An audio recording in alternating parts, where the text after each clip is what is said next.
You know how I was talking about in my last video in seasons? Well, 2024 still has not gave up yet. Yesterday morning, my husband got up late, so he was rushing around to go to work, and got to work a little after 6, which was fine. You guys probably hear the generator running in the background, and I'm going to try to get you guys set on around how this all went down.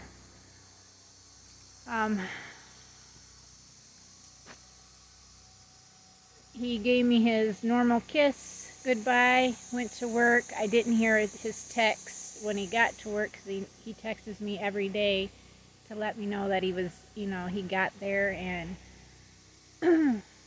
everything that went on. And I was sound asleep after he had left. And then I was woke up to our electric being turned off, a loud bam, I seen a flash of light, and it woke me straight up, so I hurried up and sat up out of bed. And then the window, we have a big window right next to the bed where I sleep at, and I couldn't even see our beech tree. Now, I'm going to walk over here and show you how close our beech tree is to our house, to the window. And I'll try to speak up as we get closer to the generator that's down by the garage running. So right here is the corner of our house, which is where our bedroom is, right here. This is one window right here, but we have a TV in front of that. Right here is our other window, okay? Now, right here is the beech tree. The beech tree, from where I could sit up and see out my window, which is right here. And I'm going to be right here up against the house. I'm right there up against the house now. And I'm going to walk feet-wise. 1, 2, 3, 4, 5, 6, 7, 8, 9, 10, 11, 12, 13, 14. Basically, you're about 14 feet away from the house. Here's this big beech tree. Now, this beech tree is quite large. I mean, I can stand right here in front of it, and you can see the width of it. I probably would say it's a minimum of 30 inches around.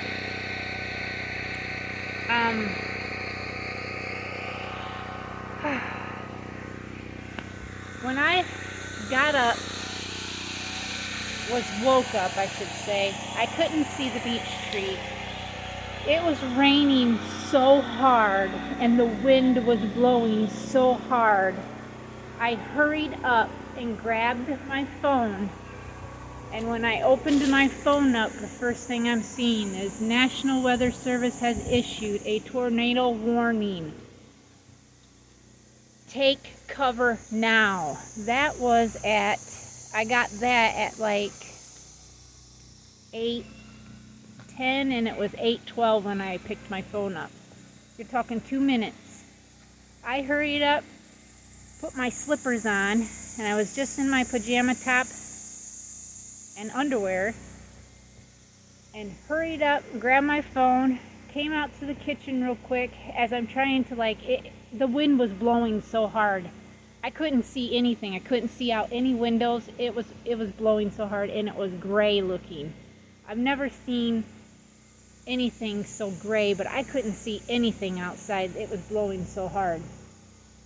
I got into the kitchen because I knew our flashlight was in there. I grabbed that, tried to get Brutus to come downstairs. He wouldn't do it, so I left him upstairs, went down into the basement, and I stayed down there, and all I could hear was howling, the wind blowing. I thought, oh geez, this is not good. So then the wind died down a little bit. The rain, it was still raining, but not as hard. And that was I stayed down there for about 10-15 minutes. And then I noticed that we didn't have the stay in the basement no more, but we were still under a severe thunderstorm warning, and then a tornado watch was what was going on. So I came back upstairs and got dressed. Meanwhile, I was getting dressed, and then my phone goes off again stating the National Weather Service has issued a tornado warning. It is in Marcellus, and you need to take cover. This was at just before 9 o'clock. I think at like 8:48 or something. I got that one. So I hurried up, went back down in the basement, and the wind did pick up again, and it didn't get quite as volatile as the first one, but that one was done and over with. And then it just continued to rain, and the skies looked really weird, and we had those tornado watches and the severe thunderstorm warning till 3 p.m. Meanwhile, I had just enough phone service. Mind you, we had no electric, so if I have no electric, I have no phone service, because we don't have the greatest phone service back here. I know people that have AT&T, they don't have any service back here. We have Straight Talk, and we barely have service back here. But if I was in my room up against that window, I had 1 bar and LTE. That was giving me just enough to receive text messages, and that was it. So when my husband got home, we had just a little bit of gas in there, and that you have to pull it to get it started, and I'm not strong enough to pull the generator and get it started. So he's got to hook up, so all I'd have to do is turn a switch, and then it would automatically start. So he's going to hook that up. He said that, you know, he was that buying that generator financially put us back some, but we are very fortunate and very happy that we went and got it, because this is the 4th time since we've bought this that we've had to use it. And when my husband got home, I'll get back to that. When my husband got home, he filled it up, got it running, so at least he said my wife will have the electric back on. His thing was more just like worrying about if he couldn't get a hold of me, he was going to leave work. So he kept asking throughout the day, you know, how things were going and whatnot. So I went ahead, and he got home, we did that, and he says, well, I'm going to have to go get some more gas, because I don't know, you know, like how long our electric's going to be off. When the last tornado or straight line winds did the damage to our house, we were without power for 3 days. This has been 24 hours, because we have had no power since about 8:17 yesterday, or a little after 8, I should say. I don't think it was quite that long, but a little after 8. And we went into Marcellus, and you had to take the back way, and if you come out our driveway and go left, go down to the stop sign, turn right, that is Day Road right there. If you go down the Day Road, we normally take, that is Floating Bridge runs this way, and then if you turn left on the first road off of Day, that right there is part of Floating Bridge, and then it turns into Pioneer. Well, to go straight on Day, they had the road blocked on the floating bridge going to the right, that road said road closed, no, like completely road closed, no drive-through traffic. So we went our normal way, which was to go to the left down floating bridge, which turns into Pioneer, up to Hathaway, turn on 216, go into Marcellus. Well, there's a tree down right there. There were some other trees that we could see. Marcellus had power for what we could tell. I don't know if some of them might have been just like running off generators or not, but they did have some power. So we decided we were going to come back the other way so we didn't have to come down the dirt road. And as we're coming out of Marcellus, we're coming up to like the first curve there. When you're coming out of Marcellus, we started noticing all the trees down.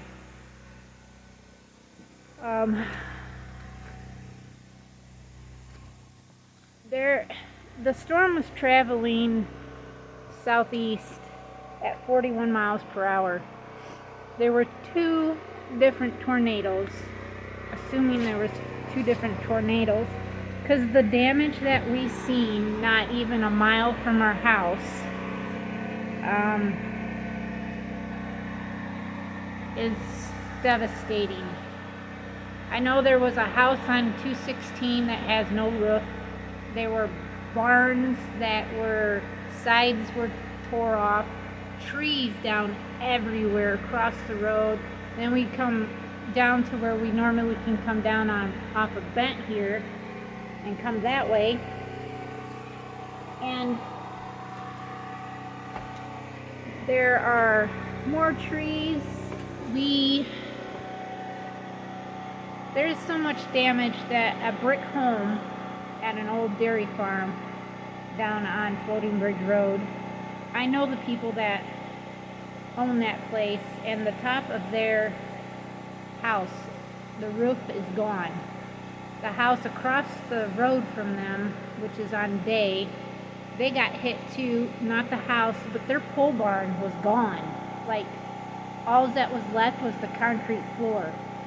The pieces of the barn metal was clear across the road into somebody else's yard, scattered across into another field. There were 2x4s everywhere. There were metal up in trees. The tree tops were just split like what it looks like back here. There were trees that were blowed over. There was one ring in a cornfield where it looks like the downspout came and then started, and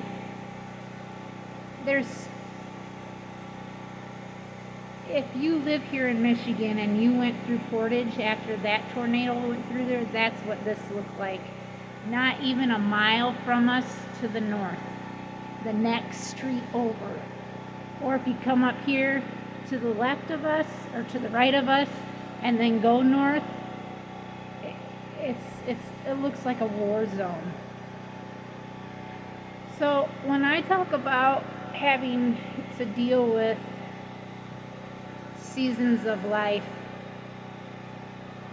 and all the years, and I've only been here on this earth, it'll be 44 years in October, and my husband will be here for 52 years in October, and he also said that never has he ever dealt with this much tornadoes in the state of Michigan, because it's unheard of. We don't have a whole lot of tornadoes in Michigan. We don't hardly have very much like severe weather as it is in Michigan. I would say probably, and this was like when I was younger, and it ain't even been that way since, it's probably our snowstorms or ice storms is probably what we get that's more significant. Other than that, we don't normally have like tornadoes. I kid you not, since May of this year, we've had tornadoes every month. Every month the state of Michigan has dealt with some type of tornadoes. And it's just devastating of seeing this. And like my husband said, you know, he couldn't believe all the people that were taking pictures and videos, you know, of all this destruction. He's like, it, it it's unreal of the way that things look. And I told him, and I said, you know, this is something we've already dealt with. We dealt with this just a few weeks ago, you know. And we're still dealing with it. Our house isn't even complete. We still have and the thing is my son is coming back to Michigan tomorrow, which is Thursday, which would be August 8th. He's coming back because it's getting close to school. And he don't even have a room to stay in. I don't have a mattress. We don't have, like, the insurance company still has not reimbursed us for that stuff. But his room is, you could see outside in his room. So we're going to have to, like, plastic that up, the ceiling and the walls. Get at least his bedboard or for his bed back in there, and then buy a mattress, and he needs bedding, and then there's clothes. And I've already told the insurance company this, and they're like, we'll reimburse you. Well, my child's gonna be in Michigan tomorrow. You know, I just feel like this is something that I keep talking about. People need to wake up. This says in the books of Revelation, it talks about how, you know, there's more flooding, but not flooding, but flooding. More fires, more disasters, more tornadoes, more storms, more earthquakes, all kinds of that stuff happening. And it says it right in Revelations. And if people can't see what this is going on and wake up to see that end times are near, you are just, I don't know. I'm not sure how to even go about it. But, thought I seen something over there. I'm not too sure how to even deal with anything and how to even go about it. All I know is that it is devastating, of seeing all the damage that was done.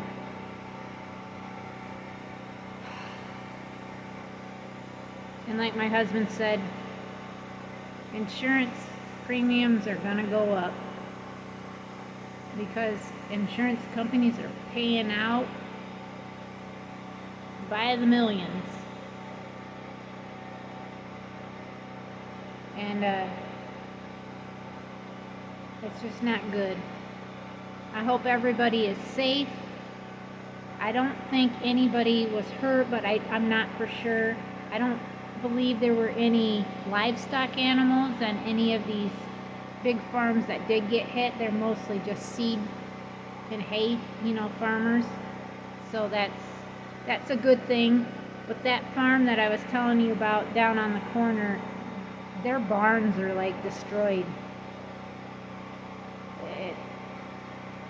I can't believe what I was seeing.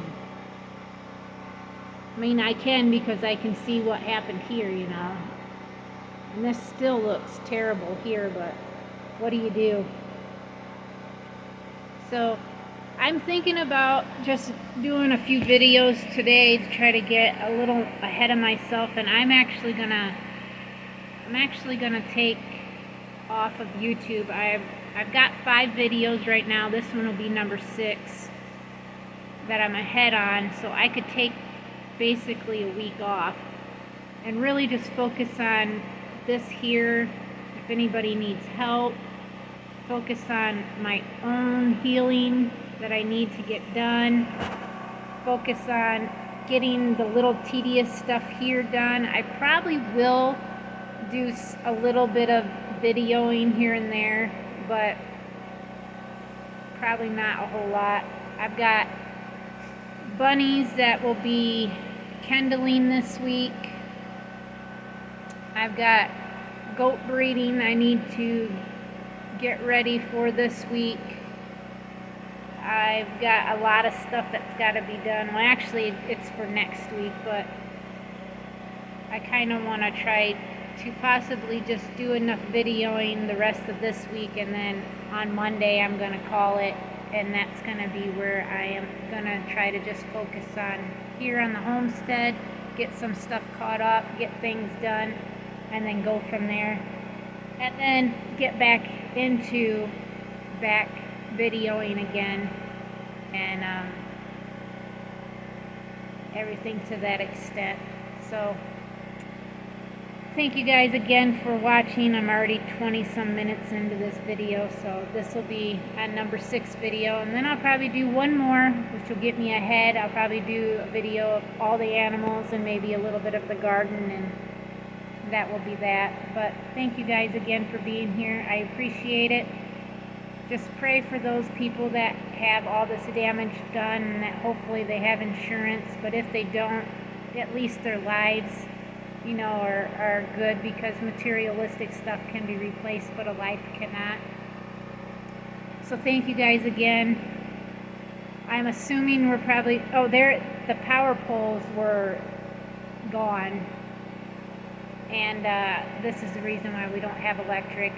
I think we counted like 4 or 5 telephone poles, and the power company was out putting up poles yesterday and trying to get stuff done, but as of right now, we still don't have electric. We might be without electric for a while. But 2 10-gallon cans was almost $60.